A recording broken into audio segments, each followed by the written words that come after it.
నమస్కారం అందరికీ. మనతో స్టూడియోలో ఉన్నారు భారత్ త్రిపుర సుందరి ఉపాసకులు, celebrity astrologer and life coach అయిన ఆర్వి సుధా గారు. అందరూ అంటున్నట్టు ఒక హాట్ టాపిక్ గా 2025 అంటే న్యూ ఇయర్ లో 4 మేజర్ ప్లానెట్స్ కదులుతున్నాయి. ఒక యూనిక్ ట్రాన్సిట్ ఇప్పుడు వరకు అంటే ఫస్ట్ టైం మనం ఈ ఆస్ట్రాలజీ కొంచెం ఈ డెప్త్ లోకి మనుషులందరూ వచ్చేసిన తర్వాత సో ఫస్ట్ టైం ఇలా జరుగుతుంది. అంటే ఫస్ట్ టైం అంటే ఇప్పుడు మనకి రీసెంట్ గా ఇలా జరగడం అనేది చాలా యూనిక్ కాన్సెప్ట్.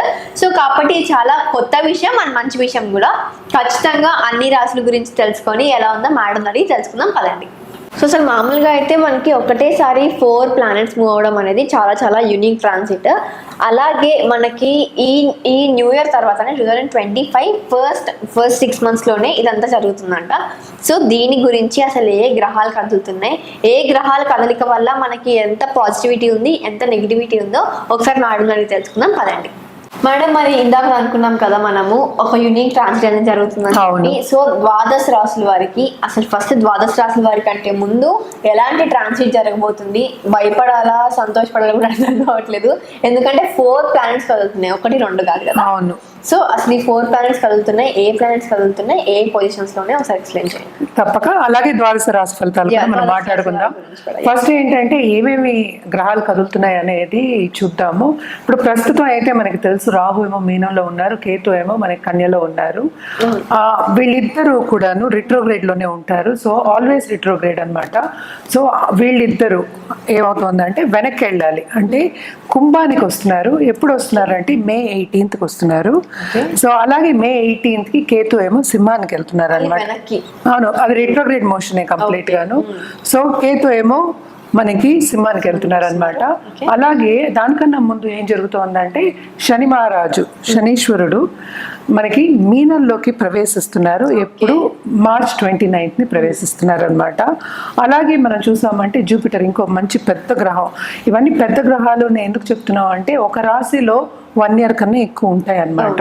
సో జూపిటర్ అంటే మోస్ట్ ఇంపార్టెంట్, అన్నిటికన్నా మోస్ట్ ఇంపార్టెంట్ బెనిఫిట్ అంటే ఏంటంటే వరాలు కురిపించే అతను గురు, మోస్ట్ ఇంపార్టెంట్ బెనిఫిట్. ఆయన మిథునానికి 14th May 2025 వెళ్తున్నారు అనమాట. అలాగే మనం ముందు కూడా మాట్లాడుకున్నాము, కొంచెం స్తంభించున్నాడు. కుజ స్తంభన అనేది జరుగుతోంది, కంటిన్యూ అవుతోంది. ఈ ఇయర్ ఫస్ట్లో కూడా జరుగుతుంది అనమాట. అంటే 6 months వరకు, అంటే మన అక్టోబర్ నుంచి మనం మాట్లాడుకోవాలి. 6 months వరకు అంటే March April వరకు ఇది జరుగుతుంది అనమాట. కాదు, జూన్ వరకు జరుగుతుంది. యాక్చువల్గా June 6th 7th ఆయన దిగుతున్నాడు అనమాట సింహానికి. సో ఇన్ని మేజర్ ప్లానెట్ మూమెంట్స్ అనేవి ఉన్నాయి.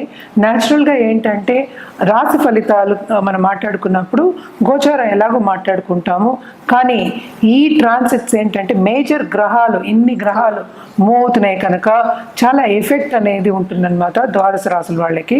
సో ఆ రాశుల వాళ్ళకి ఎలా ఉంటుందో దానికి తగ్గ పరిహారం చేసుకోవడం ఏంటో, ఎలా చేసుకోవాలి, ఏం పూజలు చేసుకోవాలి, అవన్నీ కూడా నేను వివరిస్తాను.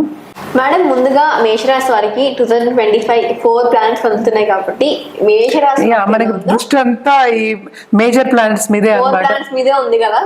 కాబట్టి మేషరాశి వారికి ఎలా ఉందో ఒకసారి వివరించండి. తప్పక. మేషరాశి వాళ్ళకి కూడా మిశ్రమ ఫలితాలు అంటే ఏంటంటే బాగుంటుంది కొంతవరకు. ఎందుకంటే 12th లో ఆడేమో 3rd లో సంచారం అనేది జరుగుతుంది మిథునంలో. ఇది కూడా మనం మాట్లాడుకున్నాం 14th May నుంచి జరగబోతోంది. సో తప్పక వీళ్ళకి ఏంటంటే మంచి క్రియేటివ్ ప్రాసెస్ అనేది ఉంటుంది. అలాగే తోబుట్టువులతో సన్నిహితంగా ఉండడం ఉంటుంది, కలిసిమెలిసి ఉండడం, అలాగే వాళ్ళతో ఎంజాయ్ చేయడం. మన ఇయర్ కి కూడా మాట్లాడుకోవాలి, ఎందుకంటే మే తర్వాతే మనం మాట్లాడుకుంటున్నాం కనుక ఇయర్ అంతా కూడా మే తర్వాత మిథునంలోనే ఉంటారు. సో తప్పక వీళ్ళకి ఏంటంటే ఇది ఒక మంచి సంచారం కింద మనం తీసుకోవాలి, బాగుంటుందనే చెప్పుకోవాలన్నమాట. అలాగే 9th లో 3rd లో పడ్డాడు కనుక తప్పక ఖర్చు అనేది మనం ఎప్పుడు మాట్లాడుకుంటున్నాం, ఖర్చు అనేది ఉంటుంది, శుభ ఖర్చులు అనేవి ఉంటాయి. తప్పక ట్రావెల్ ఎంజాయ్ చేస్తూ ఉంటుంది. అది చిన్నదే, మనం మాట్లాడుకునేది కొంచెం పెద్ద ఖర్చులు. అంటే శుభానికి వాళ్ళు తప్పక ఏంటంటే ఖర్చు పెడతారు, సెలబ్రేషన్స్ ఖర్చు పెడతారు. బాగుంటుంది, ఈ సంవత్సరం అంతా బాగుంటుంది ఈ దీని ట్రాన్సిట్ మూలాన్ని, ఎస్పెషల్ జూపిటర్ ట్రాన్సిట్ మూలాన్ని. అలాగే మనం మాట్లాడుకోవాలి అంటే మనకి శని గ్రహం ఏమో ఇప్పుడు మనకి May 29th మనకి మీనానికి మూవ్ అవుతున్నారు. సో ఇక్కడ మైనస్ పాయింట్ ఏంటంటే ఏలినాటి శని అనేది మొదలైంది వాళ్ళకి. ఎవరికి? మేషరాశి రాశి. అలాగే మీన రాశి మీద కూర్చున్నారు కదా, ఇప్పుడు మీన రాశికి వెళ్ళి కూర్చుంటారు ఆయన. సో తప్పక వీళ్ళకి ఏంటంటే ఇందాక నేను మాట్లాడినట్టు ఖర్చు, అదే నేను ఎక్స్టెండ్ చేస్తున్నాను అంతే, ఖర్చు అనేది కొంచెం అధికమే ఉంటుంది. అలాగే కెరియర్ పాత్లో కొంతవరకు ఇబ్బందులు అనేవి ఫేస్ అవుతారు కానీ ఇది స్టార్టింగే కనుక కొంచెం అడ్జస్ట్మెంట్ ఇష్యూస్ అన్ని ఉంటాయి. అలాగే కొత్తగా ఇప్పుడు జీవితం పెళ్ళయింది, జీవితం స్టార్ట్ చేసే వాళ్ళందరికీ కొంత ఎడబాటు రావడం కానీ, లేకపోతే కొన్ని ఆర్గ్యుమెంట్స్, మిస్అండర్స్టాండింగ్స్ రావడం కానీ తప్పదు, ఎస్పెషలీ ఫ్యామిలీ విషయంలో. అలాగే పిల్లల కోసం ట్రై చేసే వాళ్ళకి కూడా కొంచెం ఇబ్బందులే కనిపిస్తున్నాయి. ఎందుకంటే శనిగ్రహం మనకి తెలుసు ఒక రాశిలో 2.5 ఏళ్ళు ఉంటారు, అందుకనే 7 నాటి శని అంటారు. 3 రాశులకి వాళ్ళకి ఎఫెక్ట్ అవుతుంది. సో కుంభానికి, మీనానికి, అలాగే మనకి మేషానికి ఇప్పుడు 7 నాటి శని మొదలవుతుంది. అని మొదలవడం అంటే మేషానికి మొదలవుతోంది. ఈ రెండింటికి ఏంటంటే ఏల్నాట్స్ అని ఆల్రెడీ ఉందన్నమాట. అలాగే మనం చూసాము అంటే రాహు ఎక్కడికి వెళ్తున్నారు, మనకి కుంభానికి వెళ్తున్నారు, వెనక్కి వెళ్తుంది కదా. సో అలాగే సింహానికి కేతు వెళ్తున్నారు. సో ఇది ఏంటంటే మనకి ఫారిన్ లో సెటిల్ అవ్వాలి, ఎప్పటి నుంచో వాళ్ళకి కోరిక ఉంటుంది కదా, తప్పక వాళ్ళు సెటిల్ అయ్యే ఛాన్సెస్ ఎక్కువ కనిపిస్తున్నాయి. అండ్ ఆల్సో కోదండ రాహు అంటే 11th లో రాహు ఉండడం అనేది మంచిదన్నమాట. లాభం అనేది వీళ్ళకి చేకూరుతుంది, అందుకని మిశ్రమ ఫలితాలు అన్నాను. ఏల్నాట్స్ అని ఎప్పటికైనా ఏంటంటే ట్రబుల్ అనేది ఇస్తుంది.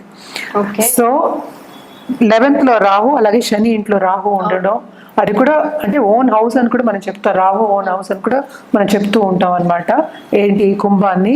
కానీ ఇక్కడ ఏంటి ప్రాబ్లం అంటే ఆయన విపరీతమైన ఖర్చు అనేది ఇస్తాడు, అలాగే ట్రావెల్ ఎక్కువ చేయడం అనేది కూడా ఇస్తాడు అనమాట. 11th రాహు ఎప్పటికైనా ఏంటంటే ఫారిన్ టచ్ ఇవ్వడం, అలాగే ఏంటంటే దూరపు దేశాలు సందర్శించడం, అలాగే ఎంజాయ్ చేయడం, అలాగే వాళ్ళతో సన్నిహితంగా ఉండడం, సత్సంబంధాలు ఏర్పడడం, అలాగే ఏంటంటే బిజినెస్ చేయడం, ఇవన్నీ ఉంటాయి కనుక తప్పక వీళ్ళు ఏంటంటే అంత మంచి. అలాగే మార్క్స్ మనం వదిలేయకూడదు, చిన్న ఇదంటే 45 డేసే ఉంటుంది ఒక రాశిలో, అయినా కూడా ఆయన ట్రబుల్ ఇచ్చే ఛాన్సెస్ కూడా ఉన్నాయి అన్నమాట. ఎందుకంటే ఈ రాశికి అధిపతి మనకు కుచుడే అయ్యాడు, ఆయన ఏంటంటే నీచ స్థితికి వెళ్తున్నాడు, మనం 3వ ఇంటికి వెళ్తున్నాడు. సో తప్పక వీళ్ళకి ఏంటంటే శ్రమ అనేది చాలా అధికం.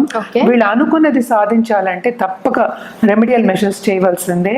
రెమెడియల్ మెషర్స్ అంటే ఏంటి, పరిహారాలు ఏం చేయాలి అంటే తప్పక శని కాళ్ళు పట్టుకోవాలి. వీళ్ళు కంటిన్యూస్గా 19 సాటర్డేస్, మళ్ళీ చెప్తున్నాను 19 సాటర్డేస్ తప్పక దానం ఇవ్వడం అనేది మంచిది. అలాగే ఏంటంటే నవగ్రహాల చుట్టూ ప్రదక్షిణ చేయడం అనేది చాలా చాలా మంచిదన్నమాట.